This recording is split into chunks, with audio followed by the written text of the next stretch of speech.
Oh yeah, sexy biscuits. Nice. Long boys blues, 1975. Using girls on the rise. Reviewing games late at night and sometimes friends. But Long boys blues, 1975.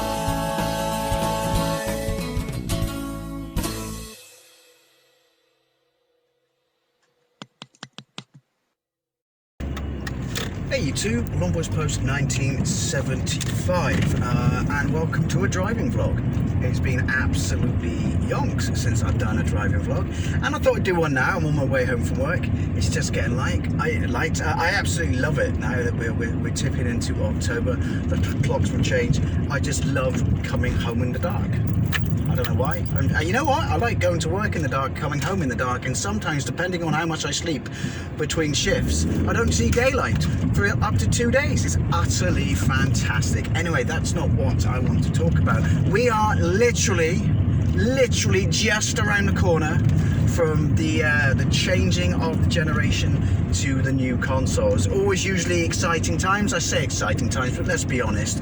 The last generation, when we changed from 360, PS3 to PS4 and Xbox One, regardless of the fact that Microsoft really ballsed up the initial launch of that generation, they clawed it back towards the end a bit, but that just wasn't a big enough leap, was it? I just found the whole thing underwhelming. I found that generation pretty much the remaster generation. Things got a lot better towards the end, particularly for Microsoft, and yeah, but it's there's no denying that this time it's getting exciting, because there is a massive increase in power, especially if you look at the Xbox One Series X. Now, as I mentioned in a vlog probably 8 months, maybe even a year ago, that I've never, nice lights for the cyclist over there, twat. I've never, the last time I got, console at launch, a new generation console, was PlayStation 2. I haven't since then. I think I took a year to get the Wii, but Xbox 360 and Xbox One, I got both 4 years into the cycle of those consoles' life. Now, I did mention in the vlog ages ago that I'm not going to do it this year, but things have kind of changed. I'm not, hence the title, but things have kind of changed and got exciting with this generation, because as I said, it's a massive increase in power, and also there are different levels, or entry level and I guess upper tier level of consoles with different prices, which makes things far more interesting and appealing. Although, right, for the purpose of this vlog, we're going to completely ignore the absolute piss poor balls up fuck up of reserving your consoles and stuff like that. But let's be fair, how on earth this happens to some degree every generation and no one ever learns a way around it boggles the mind. I guess they just don't want to sell consoles, or they're just trying to cover up the fact that they don't have enough of them for whatever reasons. But I've been tempted, but there's a blatant elephant in the room as to why I'm not, and I'll give you a hint before we get to it, which is that we'll be dealing with the Xbox One Series S, because of its pretty pucker price. But anyway, so what am I doing this generation?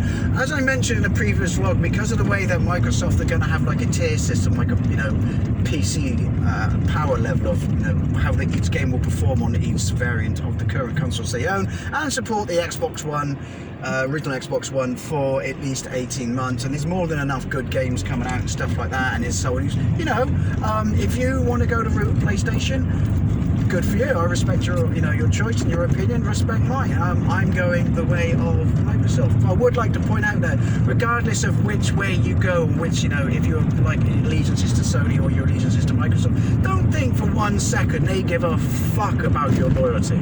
They absolutely do not. That's when you see fanboy-based comments and stuff like that. You mean nothing to these people other than cold hard cash. But so I'm going to go the route of Microsoft, but even though I've mentioned that I'm not going to get one at launch, but I was tempted. We'll get to the Xbox One Series S in a moment. The fact that Game Pass exists by Microsoft, if you bought Series X, that more in itself means, yeah, because obviously the games are going to be upscaled and stuff. Not upscaled, just full on, you know, massive patches and shit like that on this behemoth of a powerhouse of a console. Even if you're lacking exclusives and waiting for games to come out, it's going to be, God, Halo, I'm looking at you. It's going to be like, that's going to be more than enough. I mean, Game Pass is just, it's just the genius, most genius of ideas. But so let's talk about each of these consoles. I'm not interested in PlayStation 5. I'm certainly not interested in PlayStation 5 or digital. I can't afford PlayStation 5. I can't justify 500 quid. I mean, I've actually got it in savings, and I don't mean in my bank. I mean like in my change jar. Forget that if you're a criminal. I just can't justify, you know, dropping 500 quid on the console that after a year I can buy cheaper, and after a year we'll have, you know, a reason other than Game Pass and, you know, a chunk of games to play. But it's tempting because of how utterly powerful it is. However, Series S, obviously it's not as powerful as Xbox One Series X, but it is a true next-gen console. I've heard people complaining about, yeah, but it doesn't have as many teraflops as the Xbox One X. This is getting confusing, I know that, but it's like, yeah, but the teraflops don't mean everything now, because if there's new generation, we have new hardware and GPU and stuff like that, so they're not comparable. Your teraflopage isn't relevant so much anymore. Any vlog where you say the word floppage in is awkward, but I just thought if it's $300, so £300, I guess, which means you're paying more than the equivalent of $300 because we always get shafted in this country. But £300, I could justify that for something that's considerably above Xbox One X and considerably above this generation. It is next gen, just it's not, you know, it's not quite running on bells and whistles that is the Series X. This is just nothing but X's, S's and Siri, isn't it? But for 300 quid, that like that, I would be all over that if there wasn't a botched pre-order system. I would be all over that in a heartbeat if it had a drive.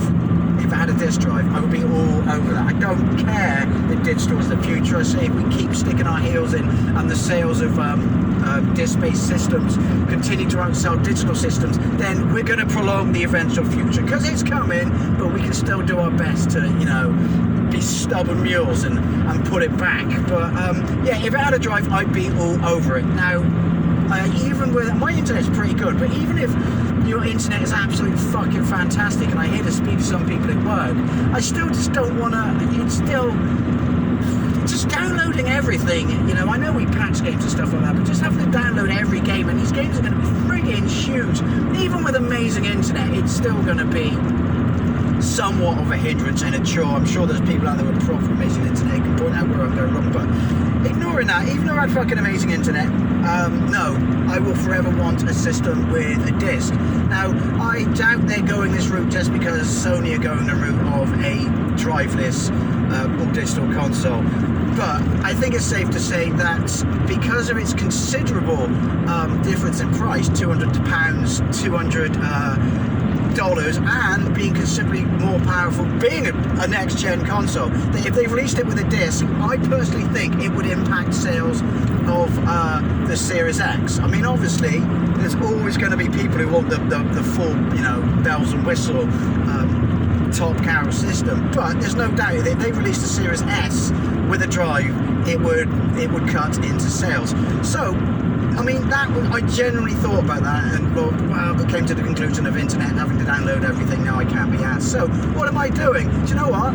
I am going to buy a system. I am going to get a Series X eventually, possibly 2, 3, hell, maybe even 4 years, like I jumped onto 360 and Xbox One, you know, sort of territory. But I have no interest now. But I am going to buy an Xbox One X, because the prices are particularly second hand. You know, they're dropping stuff like that.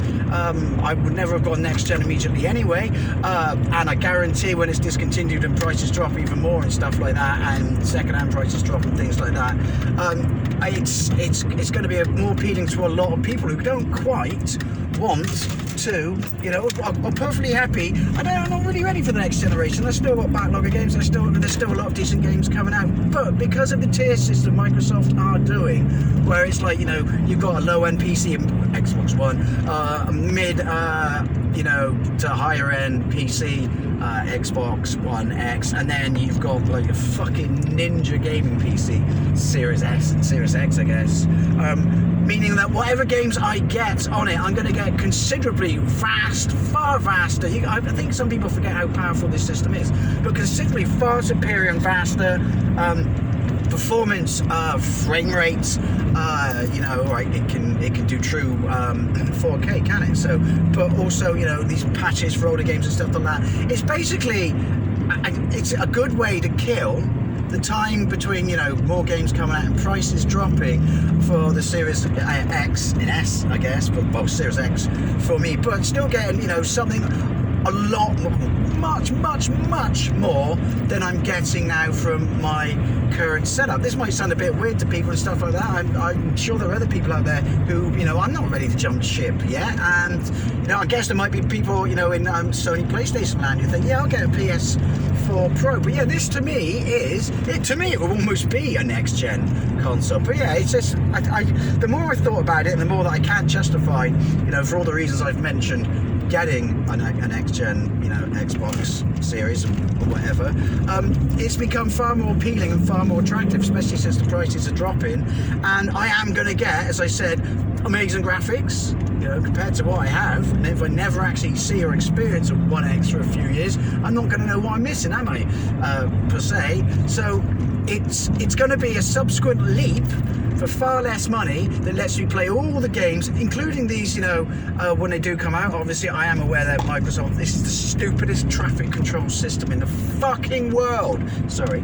Yeah, you know, when these games do come out and stuff like that, I'm going to be able to play the new Halo looking considerably Jim and dandy. Surely it's not going to be anywhere like One X, but it's going to look fucking tits for me. So yeah, I think I'm going to use this as a great alternative stopgap that gives me better performance, better access to games, you know, and how they perform, look, sound, and all that, you know, goodness, and kill the time to the prices of the new systems drop. That to me. So I've actually decided this is what I'm doing. You know, would it be before Christmas? It depends on it. Well, whether my car gets through its MOT, basically, because that's in December. But yeah, I've really made my mind up. This is the route I'm going. So am I going next gen? I absolutely am not going next gen, but I am planning, easy there, I am planning on buying a new console. Hopefully this kind of makes sense. Maybe some people out there just thinking, this is the stupidest thing I've ever heard, ever. But since lots of YouTubers have been talking about, you know, the route they're going to take, and people have asked me, I thought I'd make a little vlog, a little driving vlog about it, as I haven't done a driving vlog in ages. Anyway, as always, I'd love to know what you think. Do you think I'm being stupid going this route? What route do you plan on going? Are you just going to sit down with what you got for a couple of years until, you know, prices drop and more games come out, or are you going to jump straight into it, pick a side, get the top bells and whistle console, or you're going to get both because you're absolutely loaded? Anyway, I'd love to know what you think. Thank you very much for watching, and I'll see you later.